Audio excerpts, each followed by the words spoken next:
Fala galera, vamos receber mais notícias do Flamengo, mas antes não esqueça de se inscrever e deixar seu like. Fim de jejum, Gabigol se torna sexta maior artilheiro da história do Flamengo. O camisa 10 deu fim a um jejum de 6 meses e se isolou em artilharia do rubro-negro.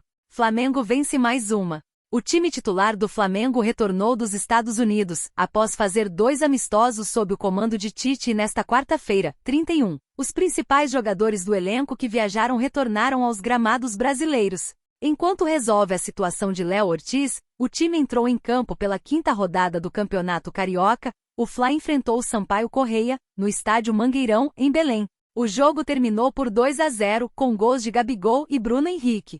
Após 5 longos meses sem marcar, além de ter perdido a titularidade, Gabigol desencantou com a camisa rubro-negra.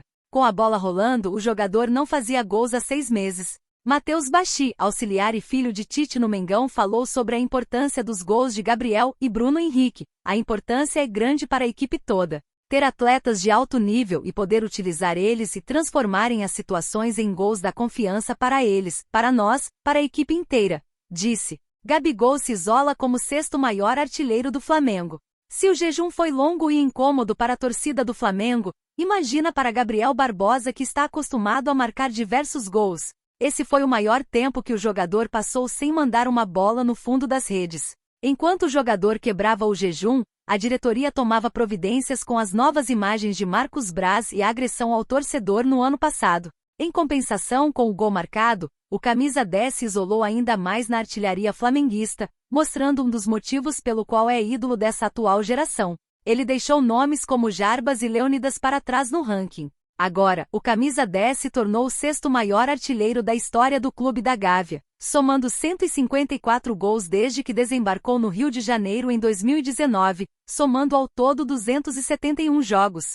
Ele mira o top 5 daqui para frente. Porém, tem chão para chegar até lá, afinal, somente Romário, dono do 5º lugar e com 204 gols com a camisa flamenguista em 241 jogos. Em 4º lugar, temos Perillo, com 208 gols em 237 jogos, em 3º Henrique Frade, com 213 em 411 partidas, Dida com 253 em 358 jogos ocupado a 2ª colocação e, obviamente, Zico com 508 em 732 jogos, ocupando a 1ª colocação. Gabigol volta a marcar no momento certo. Além de se isolar, esse gol veio também para libertar Gabriel Barbosa dos últimos meses que podem ser considerados maçantes. Afinal, o ídolo da nação foi alvo constante da torcida de críticas por conta da má fase do time e a sua pessoal. Em 2023, antes da chegada de Tite, o Flamengo viveu um período complexo que todo mundo viu. Nesta quarta-feira, 31, foi a primeira vez que ele foi titular com Tite. Desde que o treinador assumiu o comando, ele se manteve no banco.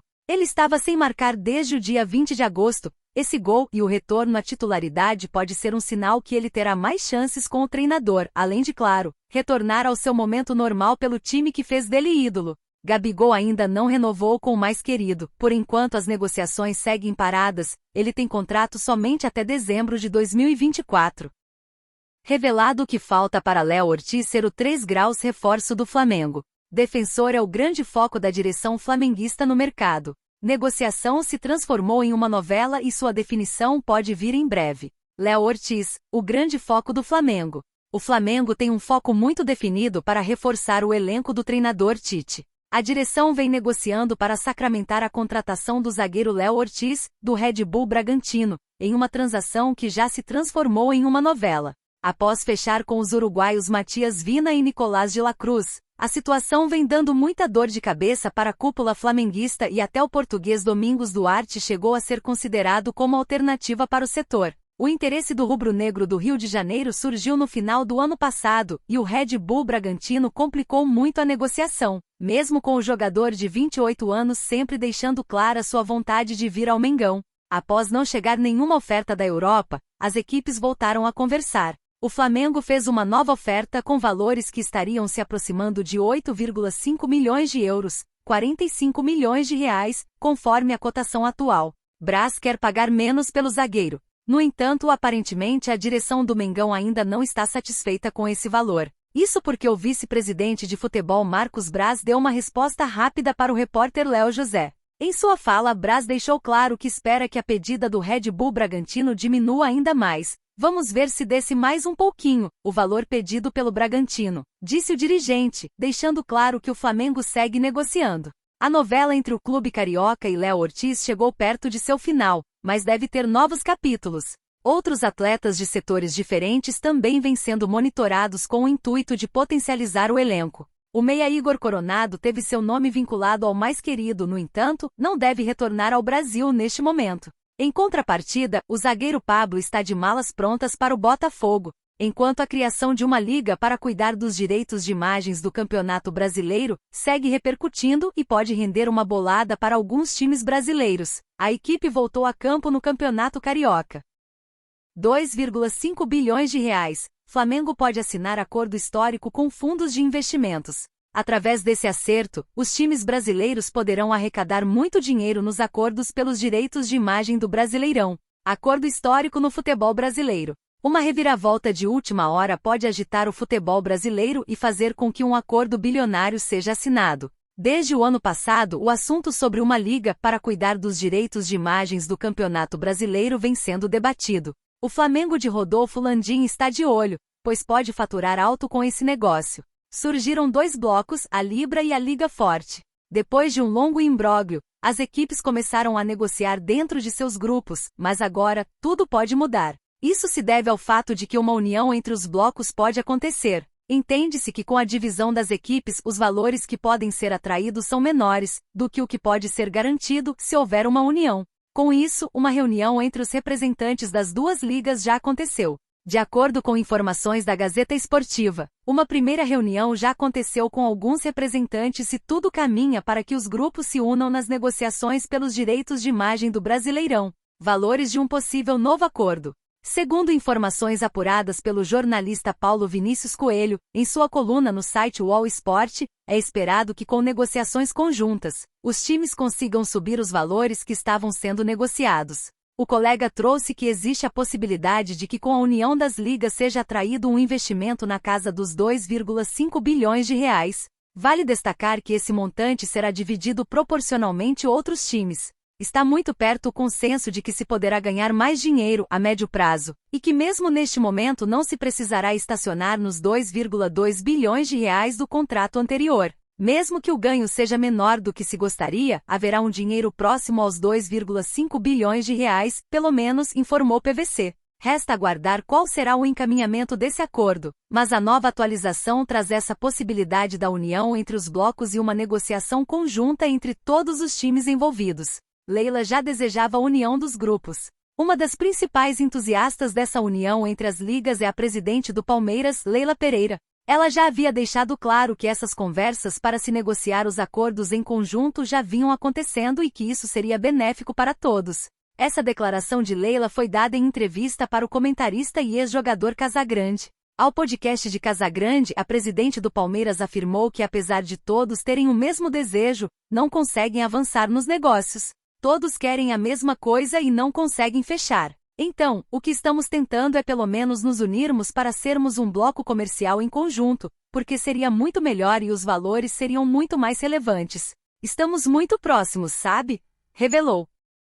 Diferença no pagamento e preferência mantém Mateuzinho no Flamengo, entenda. Valor oferecido por Botafogo e Corinthians é o mesmo, mas oferta dos cariocas inclui quitação à vista. Ainda com futuro indefinido, Mateuzinho perde tempo em 2024 no Flamengo. Há duas propostas de mesmo valor na mesa de Corinthians e Botafogo, mas só a dos paulistas interessa ao jogador. E o que atravanca a negociação? A forma de pagamento e o relacionamento desgastado. Os dois alvinegros oferecem 4 milhões de euros, cerca de 21,5 milhões de reais, mas o do Rio se compromete a quitar a negociação à vista. Além disso, John Testor e Rodolfo Landim estabeleceram excelente relação em 2023. No último sábado, o dono da SAF do Bota e o presidente rubro-negro assistiram juntos ao empate por 1-1 entre Orlando e Flamengo na Flórida. O encontro teve Mateuzinho como pauta principal e permitiu que o Botafogo avançasse na contratação de Pablo, que está em vias de assinar contrato de uma temporada com o rival do Flamengo.